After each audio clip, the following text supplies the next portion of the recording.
할렐루야. 아멘. 오늘 요한복음 2장 1절에서 12절 말씀으로 함께 은혜를 나누도록 하겠습니다. 요한복음 2장 1에서 12절 말씀입니다.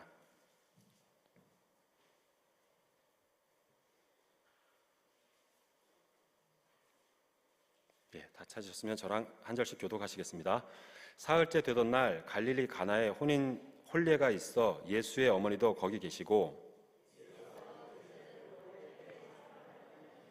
포도주가 떨어진지라 예수의 어머니가 예수에게 이르되 저들에게 포도주가 없다 하니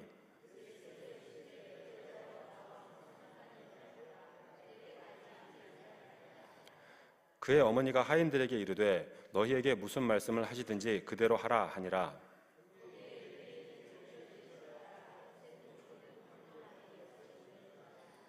예수께서 그들에게 이르시되 항아리에 물을 채우라 하신즉 아귀까지 채우니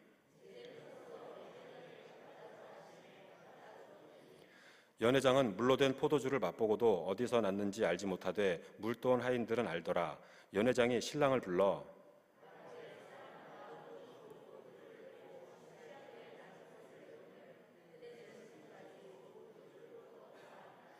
예수께서 이 첫 표적을 갈릴리 가나에서 행하여 그의 영광을 나타내심에 제자들이 그를 믿으니라. 다 같이 형제들과 제자들과 함께 가버나움으로 내려가셨으나 거기에 여러 날 계시지 아니하시니라. 아멘.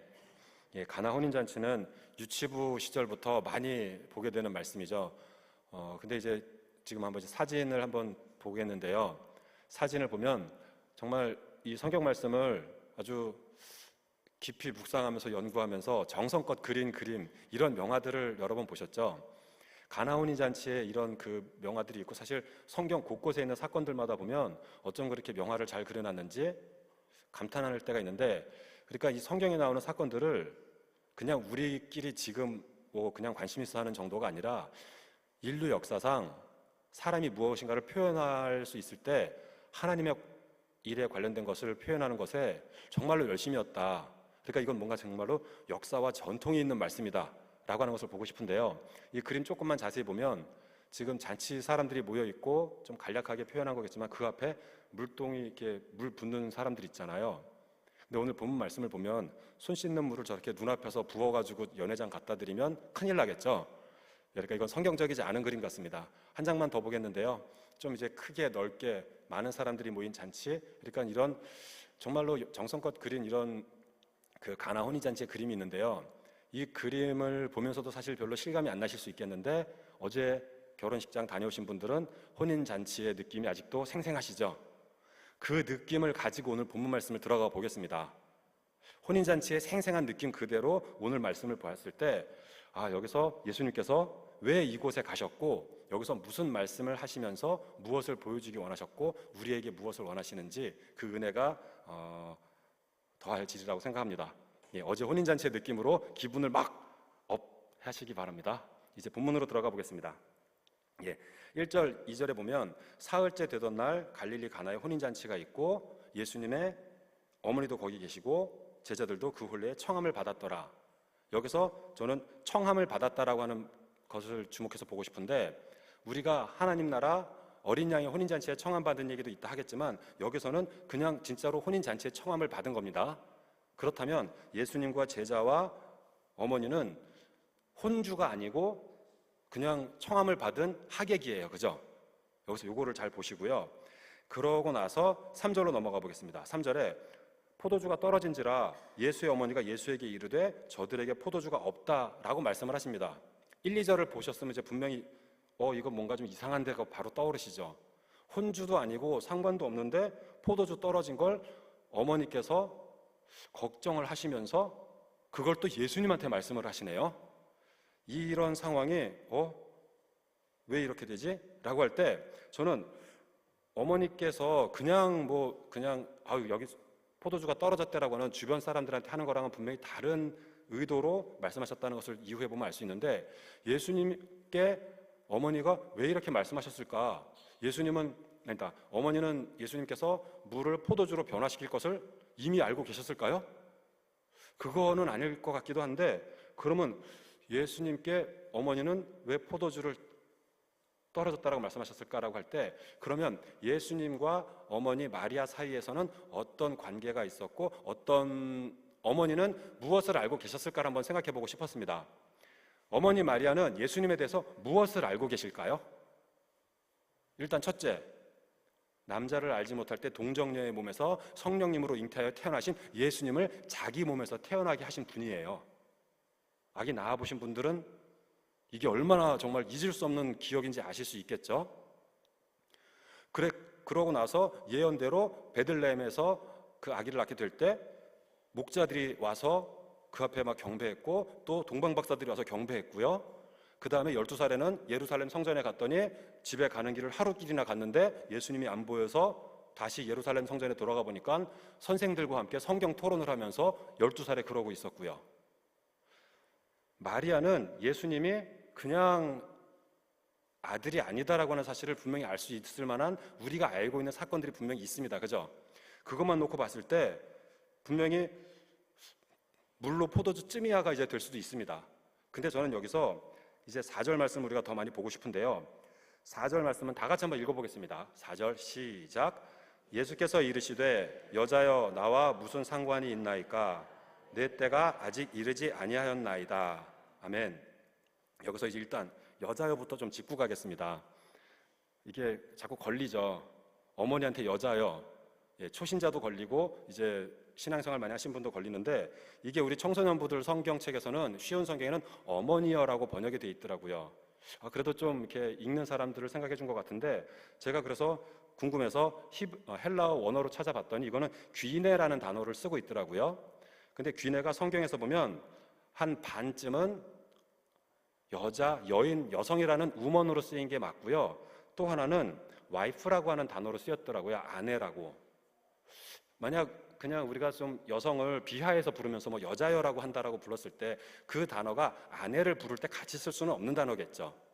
그러니까 이 여자여라고 하는 이 단어는 우리가 헬라어의 어떤 그 원어적인 느낌을 정확히는 모를지라도 반 정도는 아내에게 쓰였던 단어를 볼 때 절대로 이렇게 뭐 막 부르는 단어는 아니었다라고 볼 수 있겠는데요. 여기서 제가 그러다가 계시록 19장 7절과 21장 9절, 21장 9절부터 좀 먼저 보겠는데요. 7 대접을 가지고 마지막 7 재앙을 담은 7 천사 중에 하나가 나와서 내게 말하 이르되 이리 오라, 내가 신부 곧 어린 양의 아내를 준비하였다라고 하는 말씀에 아내가 귀네였더라고요. 그리고 나서 제 19장 7절에 보면 19장 7절 말씀도 제가 읽어드리겠습니다. 19장 우리가 즐거워하고 크게 기뻐하며 그에게 영광을 돌리세 어린 양의 혼인 기약이 이르렀고 그의 아내가 자신을 준비하였다라고 말씀이 나오더라고요. 그러니까 여기서 어린 양의 신부에 쓰였던 그 단어가 예수님께서 어머니에게 불렀던 그 이름이다라고 하면 이제는 좀 그래도 해결이 되셨죠? 절대로 예수님은 어머니에게 그렇게 막 말을 하는 분이 아니었습니다. 일단 그 부분은 보고 넘어가고요. 그럴 때 여기서 내 때라고 하는 것을 지금 4절에서 한번 좀 다시 보고 싶은데요. 예수님께 포도주를 떨어졌다라고 말씀하시는 어머니도 약간 생뚱맞지만 포도주가 떨어졌으면 그게 뭐 나랑 무슨 상관인데요? 나는 여기 뭐 신랑도 아니고 아무것도 아닌데? 라고 이런 식으로 대답을 해야 될 텐데 예수님이 갑자기 전혀 근거 없이 생뚱맞다라고 표현할 수 있는 내 때가 아직 이르지 않았다라고 하는 내 때를 말씀하시네요. 우리가 다 짐작하고 있는 내 때는 언제일까요? 저는 여기서 예수님의 어린 양의 혼인잔치가 문득 바로 떠올랐어요. 예수님이 사실은 근데 이렇게 하면은 이런 식으로 대답을 하는 것은 어머니와 소통이 잘 안 되고 있는 상태예요. 그죠? 포도주 떨어졌다 그러는데 내 때가 아닌데요? 그럴 때 저는 예수님의 마음을 성경 전체적으로 계속 놓고 봤을 때 혼인 날짜 잡은 그 신랑이 혼인 날짜에 대해서 생각을 할 때 그냥 남들은 그냥 다 검은 글자, 빨간 글자 달력을 보고 지나갈 때 그날은 자기에게 혼인 날짜예요. 그죠? 날 잡은 사람은 그 날을 기억하고 숫자를 세고 그 날을 위해서 모든 것을 집중하고 그 생각밖에 없을 거예요. 그죠?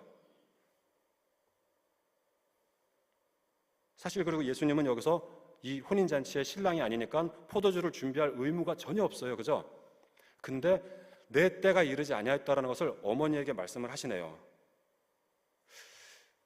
제가 이 부분을 좀 아까 그 19장 6절에서 9절을 좀 더 보면서 예수님이 어떤 분이시고 그분의 지금 마음이 어떤 혼인잔치를 준비하는지를 한번 좀 보고 싶은데요.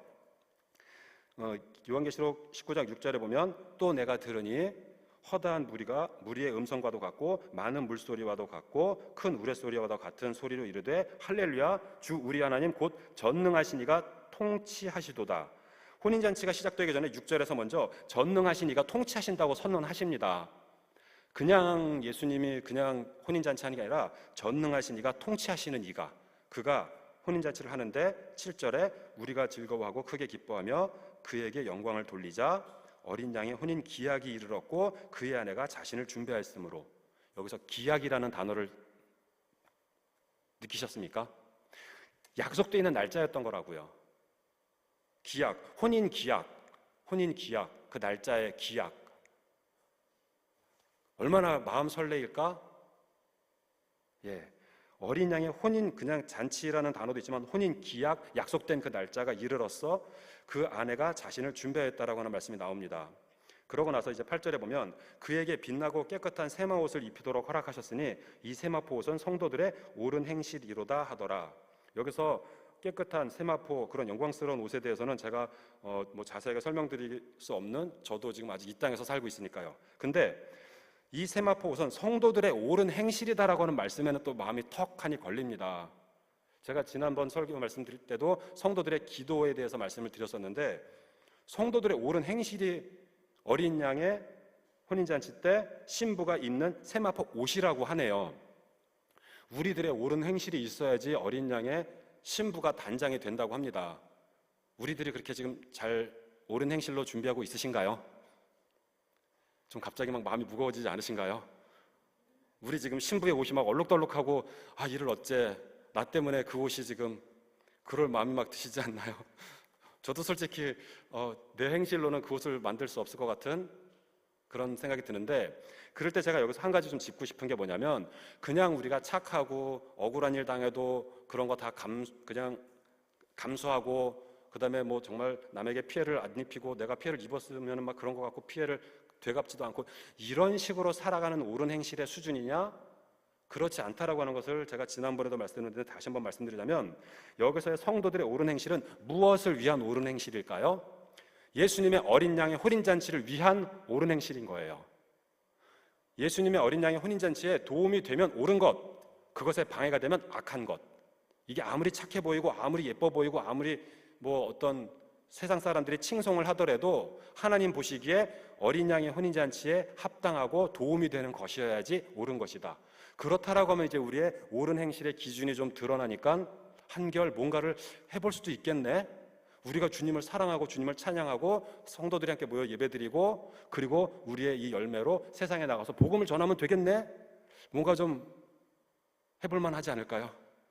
저는 그렇게 생각을 해보면서 이 옳은 행실이 하나님께서 우리에게 진짜 원하시는 건데 우리가 생각하는 그런 게 아니라 하나님 나라 그 마음에 합한 것이다라는 생각을 해봤습니다. 그리고 이제 9절에 천사가 내게 말하기를 기록하라 어린 양의 혼인잔치에 청함을 받은 자들은 복이 있도다 하고 또 내게 말하되 이것은 하나님의 참되신 말씀이다. 여러분들은 모두 어린 양의 혼인잔치에 청함을 받으셨습니까? 여러분들은 모두 어린 양의 혼인잔치에 청함을 받으셨습니까?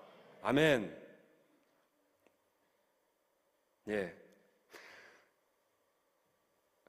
예수님의 마음이 그날에 꽂혀 있거든요. 그렇죠? 예수님의 마음이 그날에 꽂혀 있는데 신부된 우리가 딴 날에 정신 팔고 있으면 됩니까? 안 됩니까? 안 됩니다.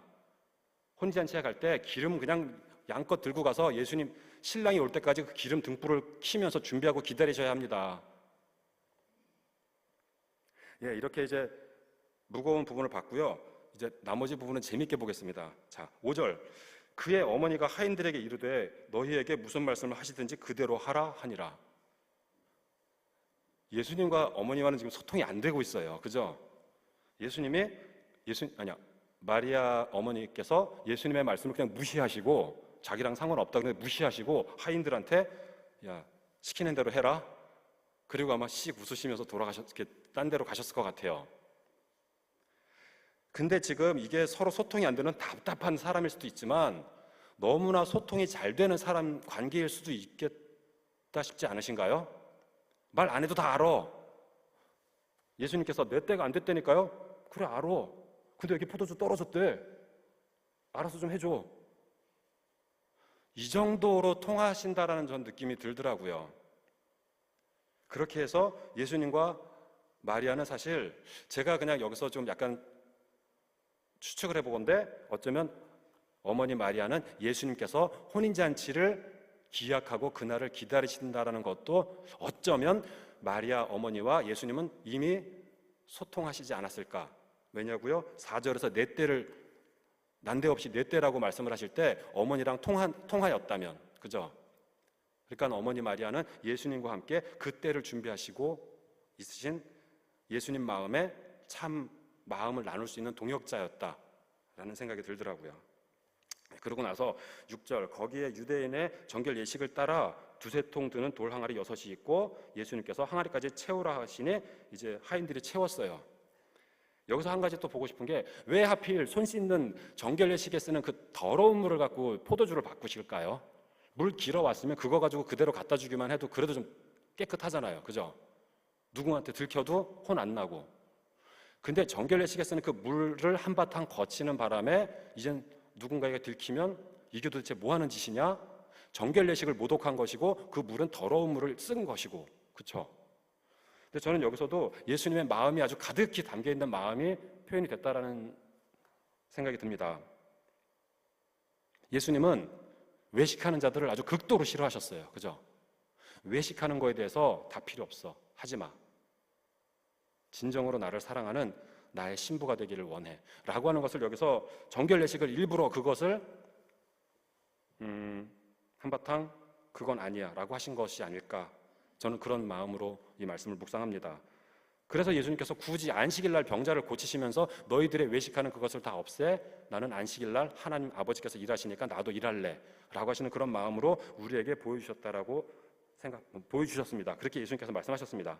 그리고 포도주는 예수님의 어린 양의 피를 상징하는 것이니까 예수님은 지금 이 가나 혼인잔치에서 청함을 받아서 가시긴 하셨지만 엄청나게 의미 있는 사건들을 하나하나 지금 해나가고 계십니다.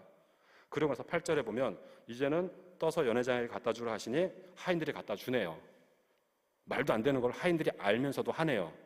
자, 그럴 때 하인들도 무엇인가를 많이 알고 있는 것 같은데 그럴 때 저는 이런 상황들을 쭉 보면서 저는 예전부터 가나 혼인잔치를 볼 때 이해 안 되는 게 많았어요.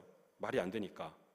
근데 좀 깊이 보면서 성경 말씀 안에서 성경 말씀만을 가지고 정황을 봤더니 아, 이거는 예수님의 그 마음이 아주 깊이 담겨있는 사건이구나를 알게 되었습니다.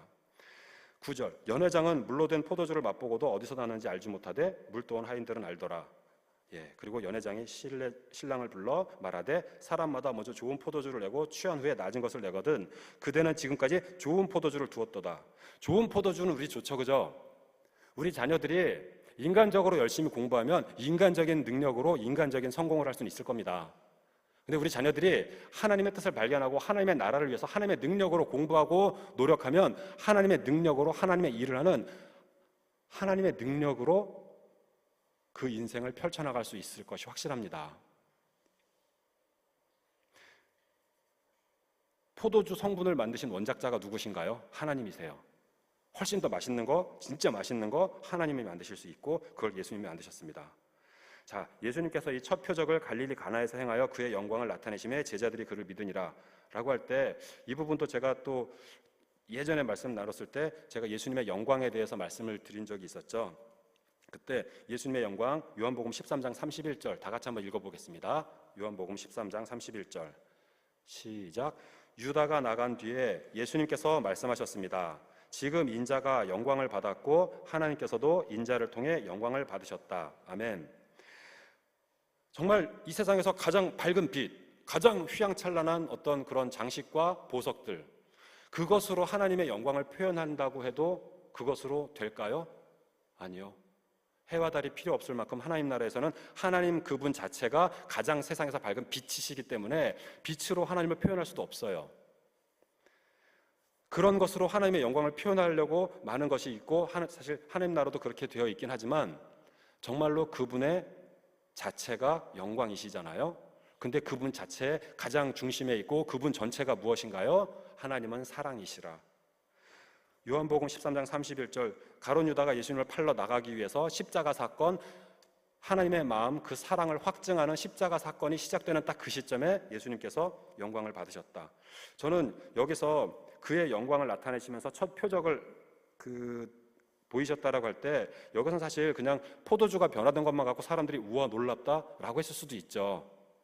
근데 그 정도 차원의 영광보다는 하나님의 마음, 그 깊은 그 사랑을 우리가 깨닫고 하나님께로 나아가는 그 사랑, 그 차원으로 십자가의 영광이 떠올랐습니다. 12절 마지막에 그 후에 예수께서 그의 어머니 형제들과 제자와 함께 가버나움으로 내려가셨으나 거기에 여러 날 계시지는 아니하니라. 사실 12절은 그냥 쭉 마무리가 되는 거로 보일 수 있는데, 예수님이 가족과 제자들과 함께 지냈다라는 것을 이제 보여줍니다. 사실 1절에서 보면, 2절에서 보면 제자들도 홀례에 같이 청함을 받은 걸 보면 예수님은 이미 첫 기적을 행하기 전에 무엇인가 보통 사람은 아니셨던 것 같아요. 제자가 있었네요. 그러니까 예수님은 이미 제자들을 이끌고 다니면서 제자들에게 무엇인가를 가르치시는 분이었고, 그 제자들과 함께, 가족과 함께 지내게 되십니다. 여기서 제가 이제 여러분들에게 이제 두 가지 질문을 드리면서 이제 말씀을 정리를 하고 싶은데요. 일단 여러분들은 천국 혼인잔치에 참여하고 싶으신가요? 아멘. 이건 진짜 그냥 아주 그냥 깜짝 놀랄 만큼 아멘 하셔야 돼요. 여러분들은 천국 혼인잔치에 참여하기를 원하십니까? 아멘. 그 아멘을 지금 하나님이 듣고 계신다고요. 우리끼리 하는 아멘이 아니라고요. 그죠? 예수님께서 나의 신부여, 그날을 기다리면서 나를 만나려고 지금 여러분들이 준비하고 있습니다. 지금 그러신다고요. 다시 한 번만 더 하겠습니다. 여러분들은 천국 혼인잔치에 참여하시길 원하십니까? 아멘. 저도 정말 간절히 소원합니다. 그럴 때 여기서 우리가 한번 생각해 볼 수 있는 건, 예수님께서 왜 아직도 안 오실까요? 왜 아직도 안 오실까요? 신부가 준비가 안 돼서요. 누가 준비가 안 됐어요? 그러면 우리가 준비가 안 돼서요. 우리가 주님을 맞을 준비가 안 돼갖고 예수님이 아직 못 오시는 거가 맞죠, 그죠? 그리고 우리의 자녀들이 준비가 안 돼 있어요, 그죠?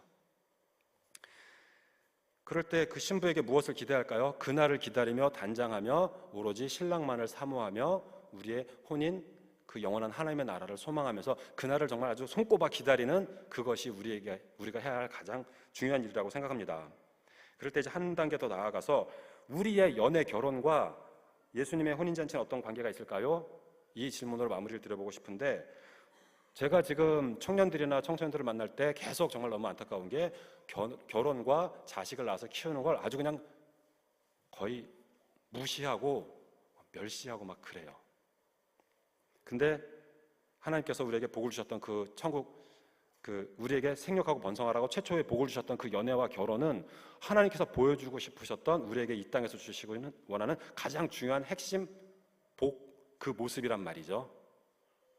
청년들이 그 생각이 깨져가는 것은 그냥 그들 취향대로 살아가는 게 아니라 거짓 그리스도, 적 그리스도가 그들의 생각을 하나님의 나라로부터 멀리 떨어뜨리려는 악한 생각이다라고 확신합니다. 제가 전에도 말씀드렸는데요. 우리 자녀들에게 그냥 요즘 애들 그냥 결혼 안 하고 사는 것이다라고 말씀하지 말아주세요. 어쩌면 지금 저도 약간 애매한 세대인데, 사실 여기 계신 권사님, 장로님들은 당연히 결혼하는 거지 라고 알고 사셨잖아요, 그죠? 그렇게 사셨더니 잘 됐잖아요. 근데 요즘은 능력만 있으면 결혼 안 해도 되는 거래 라고 하는 지식의 근본이 어디서 왔는지를 다시 한번 점검해 보시기 바랍니다. 이게 그냥 시류를 제가 성경대로 너무 고집만 부리려는 게 아니라, 성경책 덮어놓고도 결혼해서 자식 낳고 사는 게 가장 행복한 길인 거 맞잖아요. 그러니까 사탄은 절대로 우리에게 이 땅에서도 행복하게 하지 않고요, 영원한 하나님의 나라를 거역하고 반역하게 만듭니다. 선악을 분별해야 한다고 확신합니다. 호세아서 2장 19절 말씀을 한번 20절 말씀 보겠는데요. 하나님께서 얼마나 직설적으로 우리한테 하나님의 마음, 그 결혼에 대한 마음을 보여주셨는지 다 같이 한번 읽어보겠습니다. 시작. 내가 너를 나의 영원한 아내로 맞아들이겠다. 너를 정의와 공평으로 대하고, 잠깐 말씀이 호세아서 2장 19절 아까 맞습니다. 예, 시작. 내가 너를 나의 영원한 아내로 맞아들이겠다. 너를 정의와 공평으로 대하고 너에게 사랑과 긍휼을 보여주겠다. 내가 진실함으로 너를 아내로 맞아들이겠다. 그러면 너도 내가 여호와임을 알게 될 것이다. 제가 지금 쉬운 번역으로 여기다가 해놓고선 그거를 읽었네요. 예. 19절 다시 한번 보시겠습니다. 장가든다는 표현을 직설적으로 하시네요. 사실 이 말씀은 그냥 우리가 결혼식장에서 결혼하는 것과는 차원이 다른 거다라는 그런 분명한 확신이 있기 때문에 우리가 사사롭게 풀 수는 없지만, 하나님은 하나님께서 우리에게 무엇을 하기 원하시느냐라고 할 때 장가든다는 표현 이외에는 표현하실 수 있는 게 없는 거예요. 장가들기 원하며 그렇게 영원히 살고 공의와 정의와 은총과 긍휼이 여김으로 내게 장가들며, 20절 보시겠습니다. 진실함으로 내게 장가들리니 네가, 다 같이 시작, 여호와를 알리라. 아멘. 결혼해봐야지 알아요, 그죠? 연애해봐도 몰라요, 그죠? 저도 제 아내가 깜짝 놀랍니다. 제가 그런 사람이었는 줄 제 아내가 깜짝 놀라는데, 20년이 넘어도 놀라는데요. 하지만 제가 제 아내를 볼 때 이렇게 소중한 여인이 나와 함께 살기 원하고 지금까지도 나랑 살아주고 있고 앞으로도 나랑 같이 살 것 같아요. 그래갖고 지금 오늘 전 너무 행복해요. 근데 제 아내와 저는 눈 뜨고 그냥 툭 얘기하다가, 야, 정말 하나님 정말 놀라우셔. 야, 정말 하나님 정말 대박이야. 이런 얘기를 그냥 지나가다가 뭐 드라마 보는 얘기처럼 툭툭툭 주고받습니다. 우리 자녀들에게 이런 가정을 꼭 주시기를 우리 간절하게 기도하시기를 소원합니다. 정말 그냥 그렇게 정말 행복하게 하나님 나라를 향해 가서 살다가 그냥 어느 순간 그냥 툭 문지방 넘어가니까 천국, 그렇게 이 땅에서 살기를. 예수님은 그런 혼인잔치에 그렇게 우리와 결혼하고 장가들어서 우리와 함께 영원히 살기 원하시는 그 예수님의 마음이 오늘 가나 혼인잔치에 참석하셨던 예수님께서도 아주 너무나 드러난다라고 생각합니다. 아직 내 때가 이르지 않았다니까요. 그리고 그때는 십자가를 통해서, 죽음 부활을 통해서 하늘나라 올라가셔서 이제 다시 오실 때를 누가 더 기다리고 계실까요? 예수님께서 더 기다리심을 저는 확신합니다.